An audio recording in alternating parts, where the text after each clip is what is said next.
ৰংখনা জীৱনৰ জোনাকিবা ৰংখনা জীৱনৰ জোনাকিবা হেৰুৱা সপোন দি থক কৰি মেলিছো জীৱন না হেৰুৱা সপোন দি থক কৰি মেলিছো জীৱন না জীবন নাতৰ ভাওৰি আমি জীবন নাতৰ ভাওৰি আমি আছে সৃষ্টিৰ দুখনিয়া আছে সৃষ্টিৰ দুখনিয়া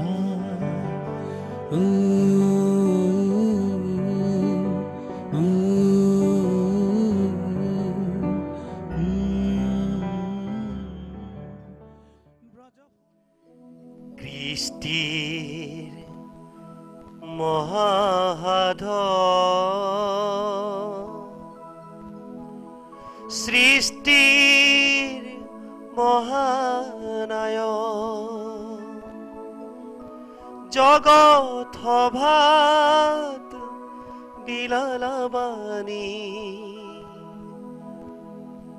নতুন দিনৰ নতুন প্ৰাণৰ তুমি নতুন দিনৰ নতুন প্ৰাণৰ নতুন দিনৰ নতুন প্ৰাণৰ কৃষ্ণ সাধনা কঠোৰ অধ্যৱসায় আৰু অদম্য সাহসক বকচাত বান্ধি কোনেও নোযোৱা বাট এটিৰে মানুহজনে এদিন আগলৈ খোজ বনাইছিল সন্মুখৰ থিয় কৰা ঢৌ ঢেৰেকনি ধুমুহা সকলোবোৰ দৃঢ়তাৰে নেওচি তেওঁ সন্ধান কৰিছিল মাথো নতুনত্বৰ এক দীৰ্ঘ পৰিক্ৰমাৰ খাটনি আৰু দুৰন্ত সাহসেৰে মানুহজনে সন্ধান কৰা এই দুৰ্লভ যাত্ৰাৰ ফচলে এদিন নব্যধাৰাৰ সংস্কৃতি ৰূপে জনসমাজত পৰিচয় পৰিগ্ৰহ কৰিছিল নাম যাৰ ভ্ৰাম্যমান থিয়েটাৰ এই ভ্ৰাম্যমান থিয়েটাৰৰ ব্যাপ্তি আজি সৰ্বভাৰতীয় আৰু আবেদন আন্তৰ্জাতিক পৰ্যায়লৈ পৰ্যবেক্ষিত হৈছে এই ভ্ৰাম্যমানৰ পুৰোধা স্ৰষ্টাগৰাকীৰ বদান্য অনুগ্ৰহৰ ফচলে আজি অগণিত মানুহক দিছে অন্ন বস্ত্ৰ বাসস্থানৰ সন্ধান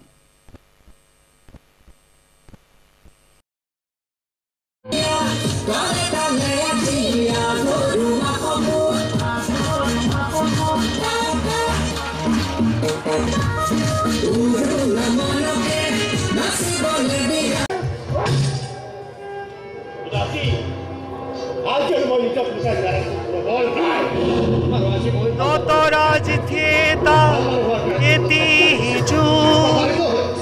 নটরাজ থিয়েটার এটি খুর জি প্রাণত বাজে হত জনতার জি প্রাণত বাজে হত জনতার দিন প্রতিদিন গুনগুন গুন দিন প্রতিদিন গুনগুন গুন দিন প্রতিদিন গুনগুন গুন 1963 চনৰ 2 অক্টোবৰ সেইদিনাই তেওঁ জন্ম দিছিল নটৰাজ থিয়েটাৰৰ ঢল বান্ধি দৰ্শক আহিছিল নটৰাজৰ প্ৰেক্ষাগৃহলৈ এক উৎসুক পৰিৱেশ এই নটৰাজক লৈয়ে অৰঙে দৰঙে ঘূৰি তেওঁ চৌদিশে বিলাইছিল সংহতি আৰু সংস্কৃতিৰ গৌৰৱময় সুবাস 61 চনৰ 2 অক্টোবৰটো মনত পৰিলে মোৰ গাত এটা নতুন শিহৰণ আহে মই হঠাৎ এটা নতুন পৰিকল্পনা লৈ পেলালোঁ যাৰ নাম ভ্ৰাম্যমান থিয়েটাৰ সবেইতো যোগাৰ হৈয়ে গ'ল শিল্পী আহিল টেকনিক আহিল ছেটিং আহিল আজি সব মিলি একেলগে দেখুৱাৰ সময়ত দৰ্শকে কিদৰে মোক গ্ৰহণ কৰে গতিকে এটা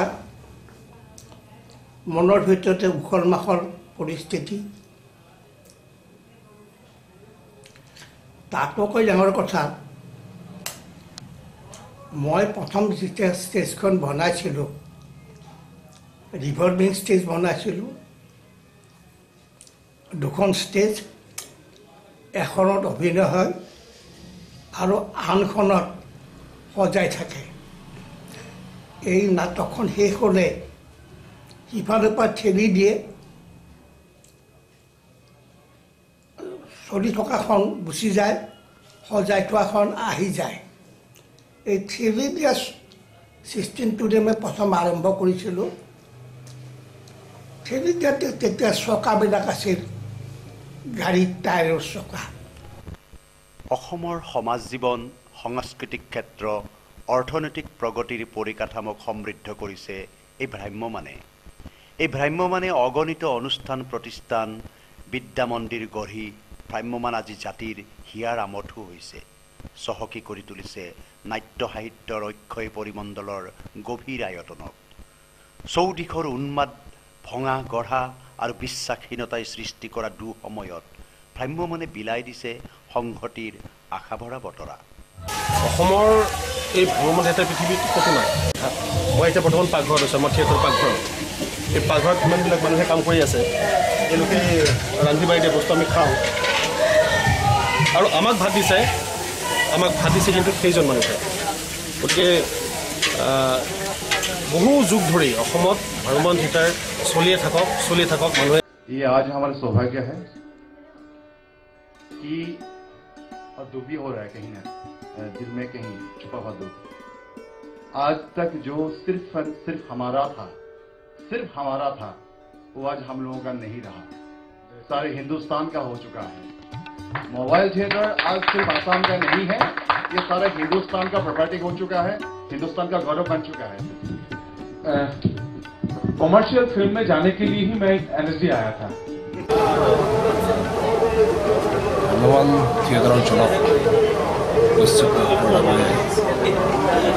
যি এটা মাধ্যম সৃষ্টি কৰিলে, এই মাধ্যমটোৰ জৰিয়তে বহুত শিল্পীৰ ভাত মুকলি হৈছে। লগতে অসমৰ বিভিন্ন কলেজ, বিভিন্ন স্কুল, বিভিন্ন লাইব্ৰেৰী, নামঘৰ আৰু ধৰ্মীয় অনুষ্ঠান এটা খুঁজি টনকীয়া হৈছে। এনেকৈ অসমত চৰকাৰে ইমান কৰিব পাৰে যিমানখিনি ভ্ৰাম্যমান থিয়েটাৰ কৰিছে।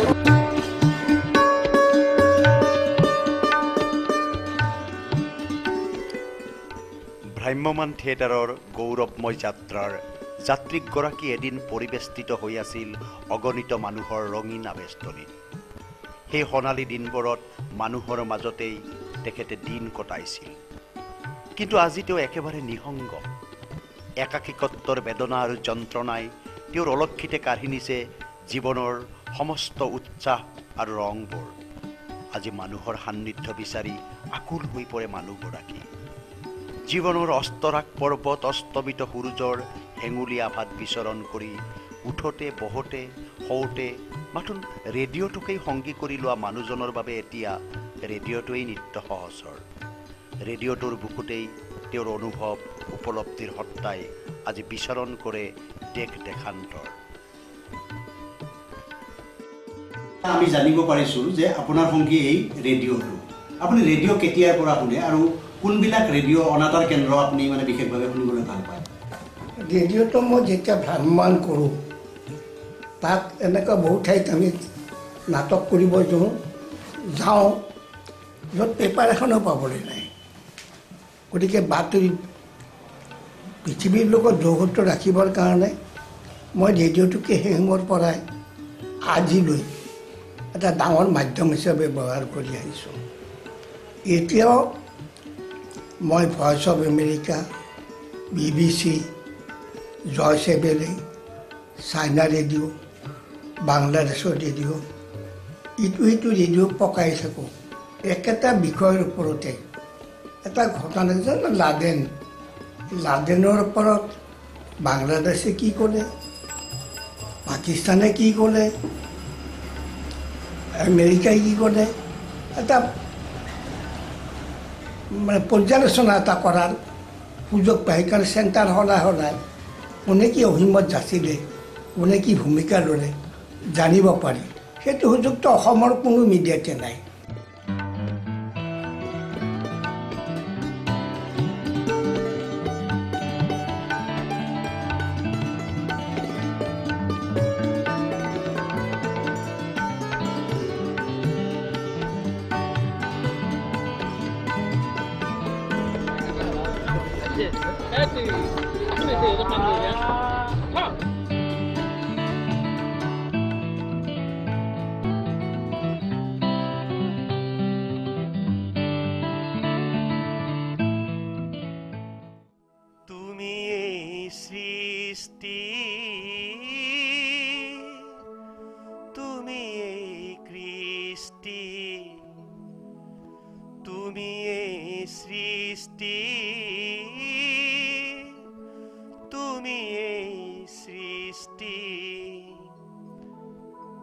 দুচকু তোমাৰ দূৰদৃষ্টি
অসমৰ নহয়, ভাৰতৰ নহয়, পৃথিৱীৰ এগৰাকী সৃষ্টিশীল মানুহ অচ্যুত লহকৰ। এইগৰাকী মানুহৰ পত্নী হিচাপে আপুনি ৩৭টা বছৰ তেখেতৰ লগত আছে, তেখেতৰ সৃষ্টিকৰ্মক দেখিছে। আজি আপুনি তেখেতৰ বিষয়ে আমাক কিছু কথা কওক। মই প্ৰথমতে নটৰাজ থিয়েটাৰতে আছিলোঁ। তাৰপিছত 1975 চনত আমাৰ বিয়া হৈছে। তাৰপিছত মানে আগতেতো যি পাইছোঁ তেখেতক দেখি বা তেখেতৰ যি মানে কাম, তেখেতৰ ব্যস্ততা, তেখেতৰ ব্ৰেইন, তেখেতে সৃষ্টি কৰা যি মানে অমৰ সৃষ্টি বা তেখেতৰ লগত কাৰো তুলনা নহয় বুলি মই ভাবোঁ। কাৰণ তেখেতে একো কাম নাজানাকৈ নাথাকে, একো কাম নকৰাকৈ নাথাকে।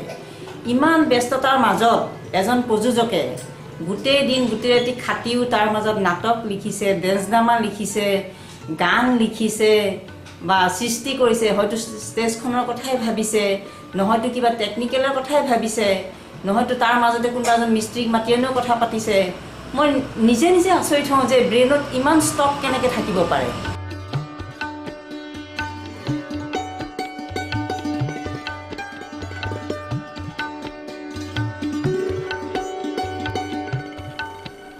ভ্ৰাম্যমান থিয়েটাৰৰ জন্ম দি মানুহজনে অসমৰ জাতীয় জীৱনক বন্দিত কৰিছে।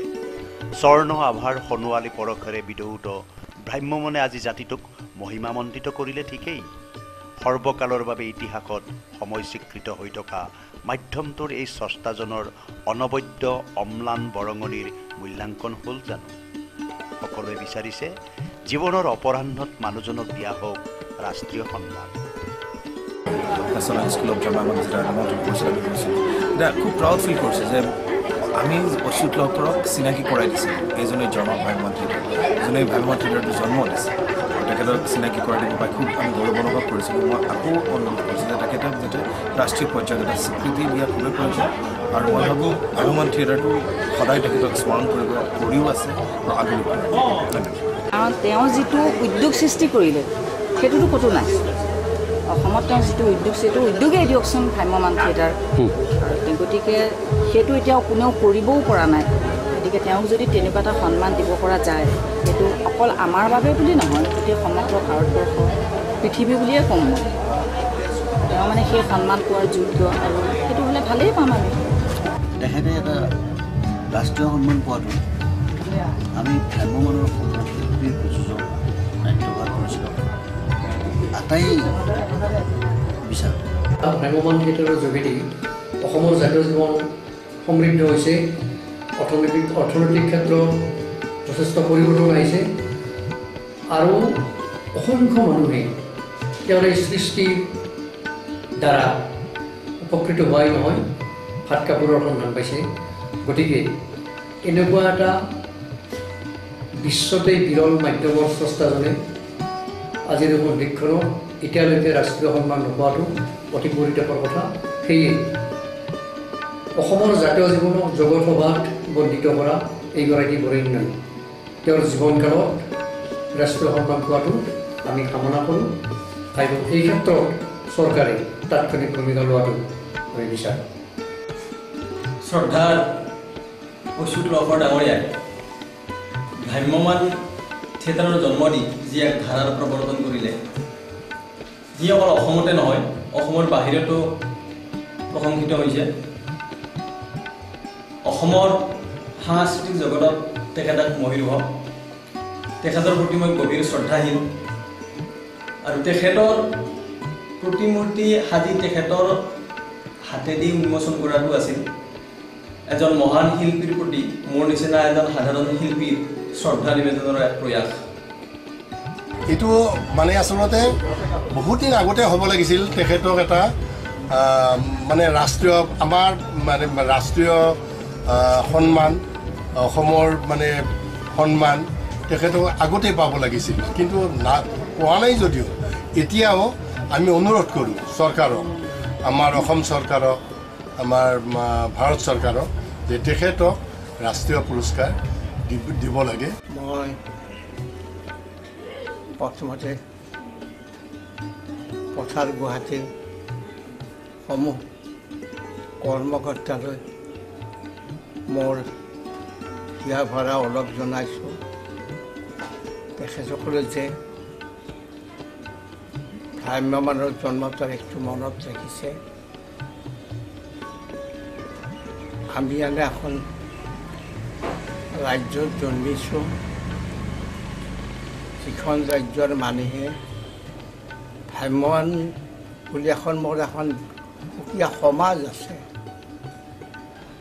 আমাৰ বহুত ভ্ৰাম্যমাণত আজি নাট্য দল আছে, শিল্পী আছে, প্ৰযোজক আছে। বোধহয় তেওঁলোকৰ মনত ৰখা নাই যে 2 অক্টোবৰটো তেওঁলোকৰ জন্ম তাৰিখ, কিন্তু তাৰ মাজতে আপোনালোকে যে এই ভ্ৰাম্যমাণৰ জন্ম তাৰিখটো মনত ৰাখিছে, ই এটা শলাগৰ বিষয়, এটা সচেতন জাতিৰ এটা উদাহৰণ।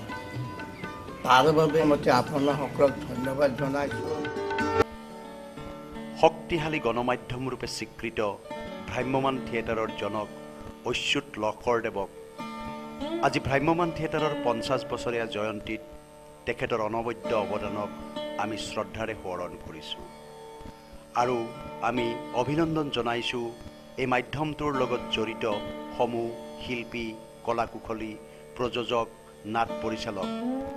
আমি সকলোৱে কামনা কৰিছোঁ অচ্যুত লহকৰদেৱৰ এই অৱদান ৰাষ্ট্ৰীয় পৰ্যায়ত, আন্তৰ্জাতিক পৰ্যায়ত স্বীকৃত হওক, ভ্ৰাম্যমাণ থিয়েটাৰ উজ্জীৱিত হৈ উঠক।